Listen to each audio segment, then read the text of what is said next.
What an occasion this is on Fox League. We are ready to rock and roll today. Live from Accor Stadium, Bulldogs and Rabbitohs. Now this is huge, Bossy. The Bulldogs top of the table. The Bunnies trying to stay in the 8. This is something for you Bulldogs fans to savour. Cameron Ciraldo's side, unbeaten, not since 1938. Have they won 6 in a row to start a season? Let's hear the reception. I've just got the atmosphere myself here, Bossy. I can feel it coming through the veins, mate. We're on this afternoon. We're underway on Good Friday. Massive crowd in the house. Oh, Riscat. Kick out onto it. The offload had Wayne Bennett targets a beat. Curran, a step, across Curran's over. 4 tackles Canterbury. Marty. And there's King. There's King. Hallelujah! Max King. 80 games. 6 iPhones ago he scored a 4-pointer. And he's got another one today. Preston, quick hands. Here they go again. It's left and now it's right. Cronin, Carraz, beats one. Carraz back into Tupanua. The Bulldogs are having a party. Canterbury kicking down the front door. Sexton and Tracy to Preston. Bronson Sherry. The Bulldogs are into the 30. Oh, I think he got there, Bossy.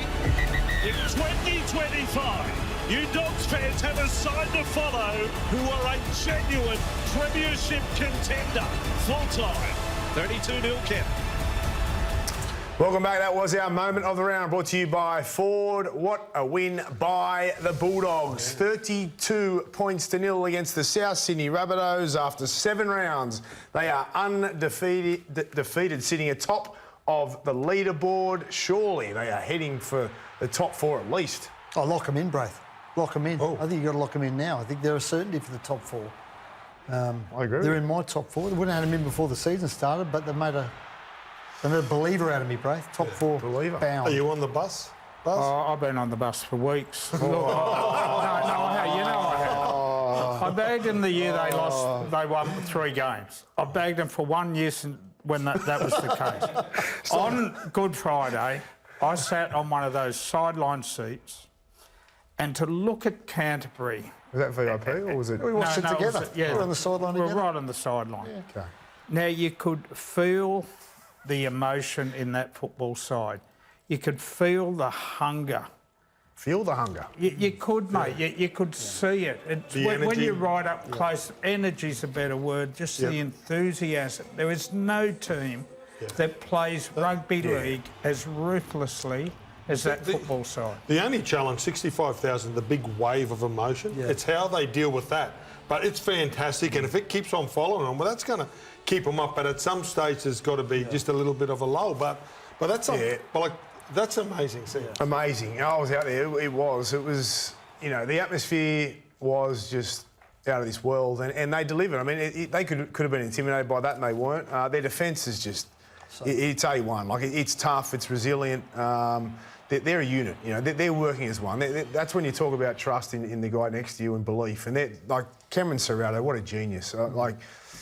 I actually went onto the ground through the sheds as well. I saw he was addressing the players and all that sort of thing, and it was good to see the inside. He's an incredible coach. I mean, this guy is everything he's been hammed up to be, and they'll win a premiership, I think, within the next sort of 4 years. But one thing I'll say is when I was watching the game, I still think they've got a lot of room to improve with their attack. You know, like their defence will hold them in good stead for the whole year, and that's why they're going to be. They're now moved into premiership contention. There's no doubt. But their attack still, even on the weekend against South, it wasn't where it needed to be. And I think they just got through simple game plan. They went straight through the front door. You know, they still made a number of errors, and I still don't know if they have that big game X factor Against the Melbourne Storm, against the Penrith. They're still searching for that. Yeah. Can I just pull you up on one thing? You can pull me up on whatever you like. I saw you at the football on Friday. Did you? And you were with all the corporate high flyers in a private suite. Yes, Buzz. While I was outside with our viewers, with our readers, or punters, right?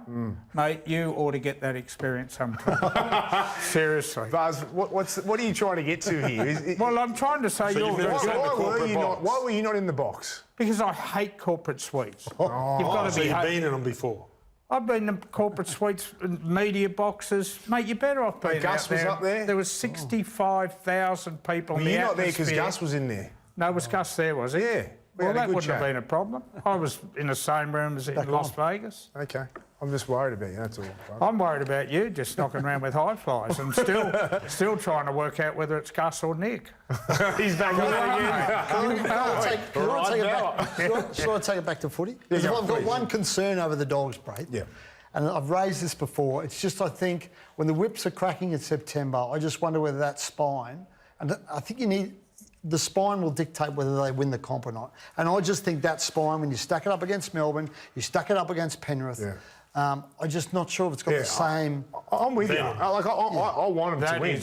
I want them to win, but I'm with you though. Like that is the, you know, that is the question mark. And it's not saying they don't have the spine or they can't do it. I think they can. But that is the big question mark hanging over them is, you know, when you get to those big bright lights at the back end of the year, you need to come up with big plays when the defence of the opposition is a hell of a lot better. Yes. You know, it's a season... They've shut out two clubs to nil 2 weeks in a row.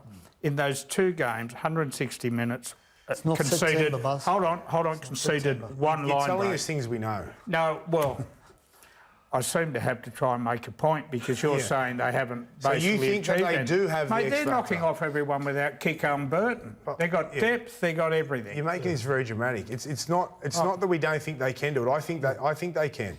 But that's going to be the big question mark. And that's that little element that you need to win premiership. You've seen last year, Penrith, different team, but they take on Melbourne. Melbourne have got the best spine in the game, questionably, and then they couldn't score hardly a point in that grand final. Like they struggled to score points because the teams are better on grand final day and in prelim finals. And But I don't know what more they can prove. They played in front of a finals crowd. Okay, so you think they'll win the comp then? People. You're tipping them to win the comp? I think they're capable of winning the comp. Are you tipping them to win the comp? I'm not tipping them to win the comp. I'm saying they're capable of winning the comp. You obviously didn't see Melbourne Storm get touched up by St George. Are they in your Their grand second final? half God, I against did. the Warriors I did. and conceding 42 points against the Dolphins the other night. Well, Are where are you they in going your with that, grand Buzz? final, Buzz? Yes, they're in my They're grand in the grand final. final, okay. Okay.